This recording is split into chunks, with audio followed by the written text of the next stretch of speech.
evening, you're watching the news from the Sultan of Oman television. First, the headlines. The second annual seminar for skin diseases discusses in Salalah the latest developments in the field of dermatology. A cooperation program is signed between Sultan Qaboos University and Oman Medical Specialty Board on the National Standard Examination for Nurses.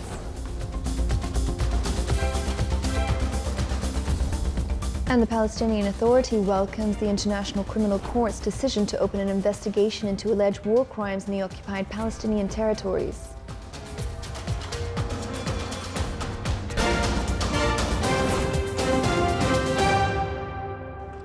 Those are the headlines, and now for the news in detail. Sultan Qaboos Hospital in Salalah organised the second annual dermatology symposium. 100 medics and paramedics from public and private health establishments in the Sultanate took part in the event. It aimed to increase the efficiency of health cadres working in the primary health care. It included a number of lectures and medical discussions in the field. The participants and lecturers exchanged expertise in the field of dermatology. They discussed the latest medical developments in this field.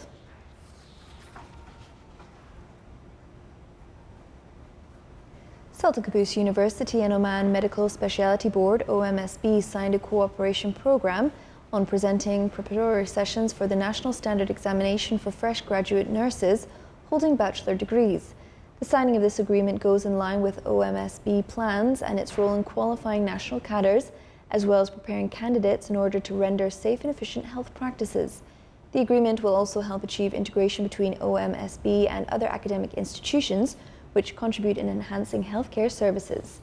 The agreement was signed by His Excellency Dr. Ali bin Saud Al Bimani, the Vice Chancellor of Sultan Qaboos University, and His Excellency Dr. Halal bin Ali Al Sabti, Executive President of Oman Medical Specialty Board.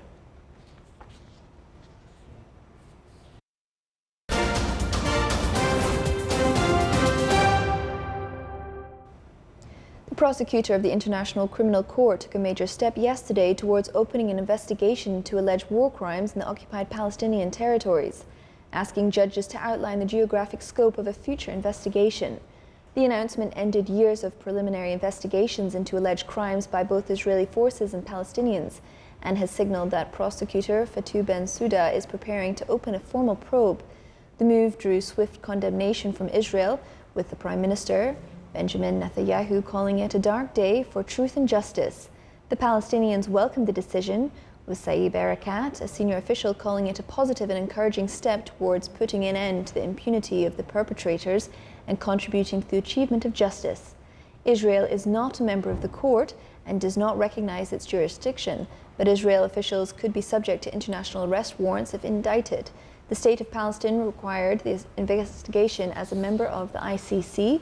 The territorial dispute at the heart of Israel-Palestinian conflict goes back nearly a century and has bedeviled peace negotiations for decades.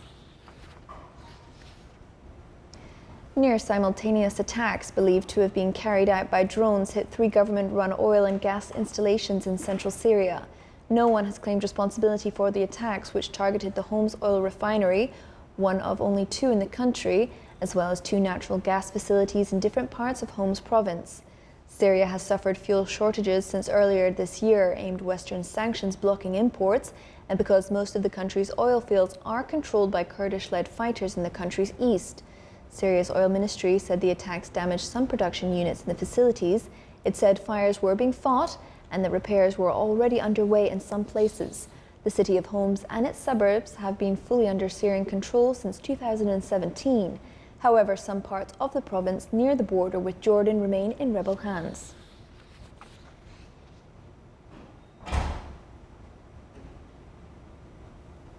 Lebanon's newly designated Prime Minister began his consultations today with parliamentary blocs to discuss the shape of the future government. Hassan Diab, a university professor and former education minister, will have to steer Lebanon out of its worst economic and financial crisis in decades. He's also taking office against the backdrop of ongoing nationwide protests against the country's ruling elite. The consultations began a day after scuffles broke out in Beirut and other areas between supporters of the outgoing Prime Minister, Saad Hariri, and Lebanese troops and the riot police.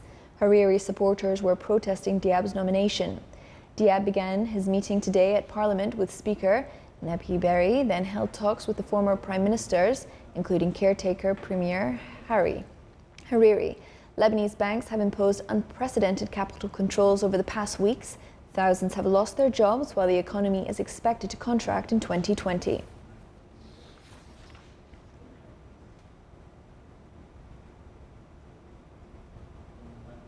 Lawmakers in Britain's House of Commons gave an overwhelming backing for Prime Minister Boris Johnson's reshaping Brexit deal.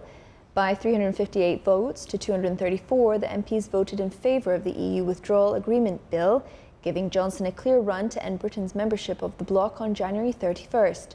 The reshaped bill also requires a future permanent trade deal to be agreed with Brussels by the end of 2020. It overturns an earlier bill which would have enabled talks to continue for up to 2 years beyond the end of 2020. It was a second reading for the bill, and the final vote is expected to be held next January. The reshaped bill made it illegal for the government to extend the Brexit transition period and weakened the power of Parliament to negotiate the future relationship between the UK and the EU.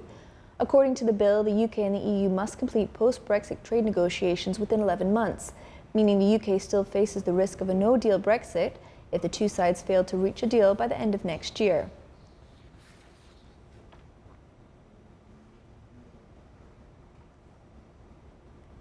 US President Donald Trump signed off on nearly $1.4 trillion in spending that will keep the government funded through September 30, dodging the possibility of a shutdown ahead of what's expected to be a contentious election season.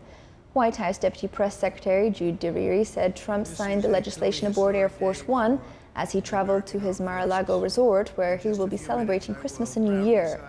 The spending measures, which will add roughly $400 billion to the deficit over 10 years, included money for the president's US-Mexico border fence, pay raises for military and civilian federal workers, and federal funding for election security grants.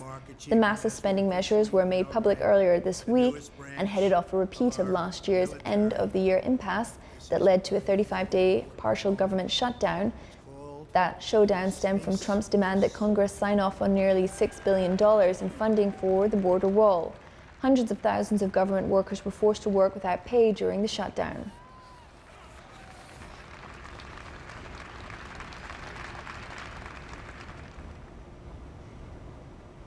Australia's most populous state has been paralysed by what firefighters describe as catastrophic conditions, aimed soaring temperatures, while one person has died as wildfires rage the country's southeast. Cooler air is expected to move through New South Wales, although authorities warn that strong winds could push fires in dangerous new directions. 2 firefighters died on Thursday battling blazes southwest of Sydney. Meanwhile, a group of koalas found shelter inside a laundry room today as firefighters battled bushfires in South Australia. The fire crew were waiting for the fire truck to arrive while protecting a home in danger from fire in Cuddly Creek when they spotted a koala in the middle of the lawn. With help from the property owner and another firefighter, they carried the koala to the owner's laundry area. When they opened the laundry, there were already 5 koalas in there. The koalas have since been moved to a safe area. Political leaders in Macau and Hong Kong are impressed by the blueprint for further development of the 2 special administrative regions drawn by the Chinese President Xi Jinping at a ceremony in the Macau Special Administrative Region, SAR, to mark the 20th anniversary of Macau's return to the motherland. In President Xi's 30-minute speech, he pointed out the direction for Macau to further develop and prosper together with the mainland in the future, and summarized the successful implementation of the one country, two systems principle in Macau. Economic development over the past 20 years has shown the success of one country, two systems principle, inspiring the SAR government to strictly adhere to the Constitution and basic law.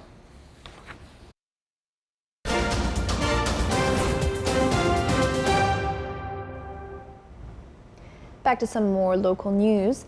As part of the cultural activity plan of Sultan Qaboos Higher Centre for Culture and Science at the Diwan of Royal Court, the centre organised the National Poem Night at the Governorate of Bareilly. A number of poets and those interested in poems took part in the event.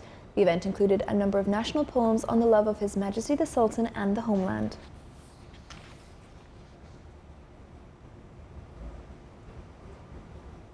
The number of travellers via the Sultanate's airports amounted to more than 14.8 million at the end of last October, with more than 110,400 flights. It witnessed an increase by 4% compared to the same period last year. The National Statistics and Information Centre showed that the nationalities of India, Bangladesh and Pakistan were the most travelled through Muscat International Airport. The Ministry of Commerce and Industry suspended a number of industrial establishment transactions which were given the industrial permit and did not give their industrial data during the works of industrial survey. Its implementation started in September and November. The Ministry is currently working to prepare the second phase of the Industrial Strategy 2020, concerned with knowing the situation of the Omani industry and the follow-up of the performance and development of establishments.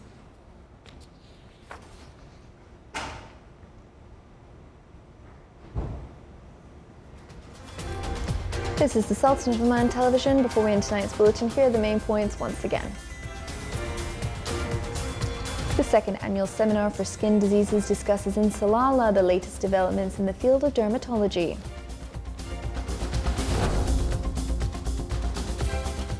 A cooperation program is signed between Sultan Qaboos University and Oman Medical Specialty Board on the National Standard Examination for Nurses.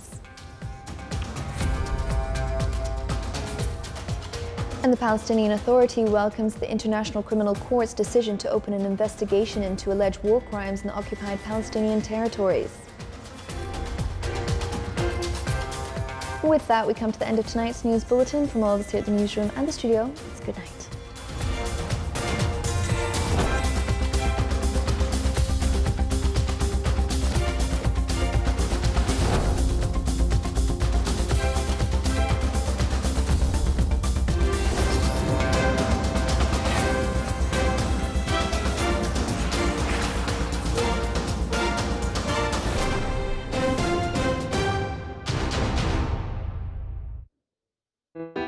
بتعلمها السواقة يا أبو العيال، والقهوة بإيدك كده ما يمشي الحال. يلا مكيالين يا أم العيال. لا، مكيال واحد وبس من تايد ينظف أكثر بمكيالين من أي مسحوق منافس لأنصع نظافة. تسلم إيدك على البياض يا أمونة. تايد في الغسيل ما في مستحيل.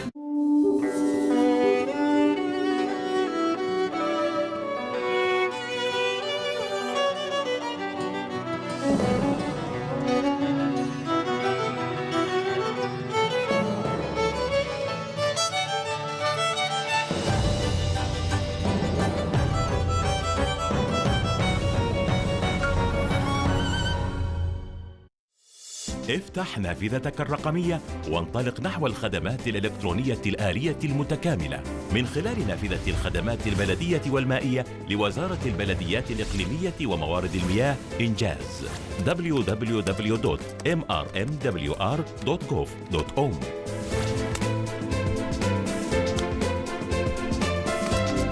فالآن أصبح الحصول على إباحة البناء أو طلب الحصول تصريح الشروع في البناء وطلب متابعة تنفيذ المباني وطلب شهادة إتمام العمل وغيرها من الخدمات المتعلقة بالشؤون الفنية متاحاً عبر الموقع الإلكتروني أو من خلال بوابة الخدمات الحكومية الإلكترونية www.oman.om، وأيضاً متوفرة في مكاتب سند وجميع المكاتب الاستشارية.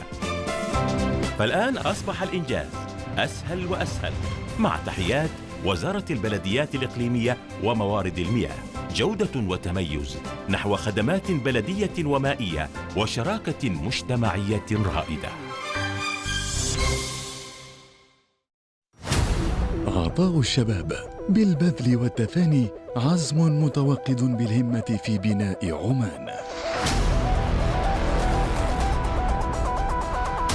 نقترب من تطلعاتهم، أحلامهم، أفكارهم وإنجازاتهم. شبابنا والنهب،